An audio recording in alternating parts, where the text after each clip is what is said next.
start off with the basics. Can you paint the picture of what Philippi Village is and what it offers to small and medium business owners?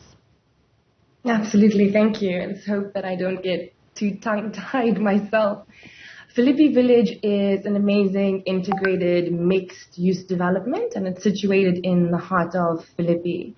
It is a combination of an entrepreneurial hub and a community space. It used to be an abandoned cement factory, and we had the vision of converting it into a safe and inspiring space that absorbed, I guess, the different skill sets in the community and the aspirations amongst the community members. When did you open the center, and how much did it cost? So it's been an investment to date of about 120 million rand. The center began in 2016, just before I began my journey with Philippi Village. Initially, it was identified as a integrated business development hub, and it didn't really work. We weren't seeing occupancy, we weren't seeing small businesses thriving, and there was lots of conflict between Philippi Village, the facility, and the surrounding community and informal communities there. I was initially engaged as a mediator to try and navigate some of the conflict between the informal settlements and Philippi Village. And that's when we started recognizing that our approach was completely wrong to start off with. We hadn't put the community at the heart of the decision-making process and how you could collectively reimagine and reinvent what a space is and how to maximize opportunities in a space. So the last few years for me has been that journey of trying to identify what needs to happen and then create responses and interventions to speak to that. So, Bushra, you described some of the work that you've been doing at Philippi Village, established in 2016. I understand you worked with stakeholders to get buy-in, which initially wasn't there, to try and get this project off the ground. Tell us more. The stakeholder engagement is probably the most crucial element to the successes we have experienced so far. Initially, our project began, or my involvement began, as an approach to try and understand who the neighbors were. We very quickly realized we had no idea who was right next to us and who we were engaging with.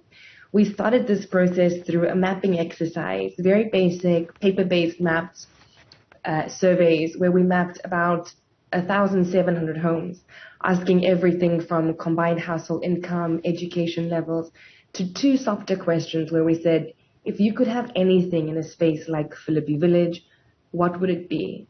We then took those results in, and it ranged from more greenery, improved Wi-Fi, better safety and security, sports and recreation, support for elderly, business development support. And we looked at it and tried to understand what this meant to the stakeholders surrounding us.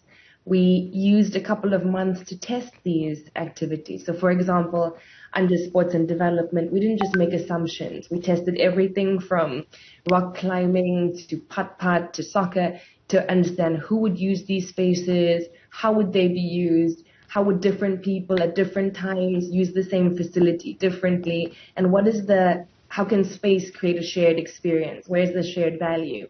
And it's through the testing that we started designing our interventions and our responses to include that. One of the examples I like using is the thing that came out of sports and recreation was cycling. I had never thought about that as a community priority at the time. Or running. So now we have a phenomenal running track around the perimeter of our precinct that does multiple things. It acts as a way to improve safety through community safety and passive surveillance, and it's a space for people to exercise and to get together. We have a BMX pump track, and we're now using that to support small businesses and business ideas that require bicycles and mobility. So the stakeholder engagement and the result that came from identifying stakeholders systematically and then allowing them to reimagine and reinvent what the space looks like has been key to where we are today. It almost sounds like a hybrid between a center to support small and medium businesses and business owners and then something more akin to a community center with the cycling route, the running track, the library, other facilities. So what kind of businesses will benefit from the cycling track, or is it simply a kind of supplement to the work that you're doing to help build entrepreneurship in the area? I think it's a little bit of both. It's recognizing that how can we strengthen the opportunity for success when it comes to small businesses, and I believe it's a conducive environment that better supports emerging entrepreneurs, but is also a space that's inspiring, that's comfortable, that's attractive. So as we build a space that people want to be in and are inspired in, I think, and families can participate in, I think it becomes more of a space of inspiration. We often don't realize that these drivers that encourage people to come together, to communicate, to relate and share, can be a spark to inspire growth in society. And I try to not undervalue the way social, cultural development can be a big part of economic development. So on one hand, it's creating an amazing space for small businesses to thrive within. And then it's also exposure. How can a cycling track now promote health, but also maybe spark ideas around small businesses that deal with transport, mobility, access issues?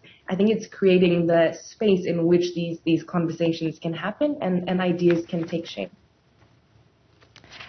Thank you. And for those who want more information on Philippi Village, who are maybe in the area looking to get support for their own enterprises, how do they get hold of you, just as we round off, Bushra? Thank you. I think the easiest way is to visit us on our Instagram, which is Philippi Village ZA. All information and updates and stories on the wonderful things our community and team are doing are right there. Bushra Razack there, CEO of Philippi Village, joining us from Cape Town.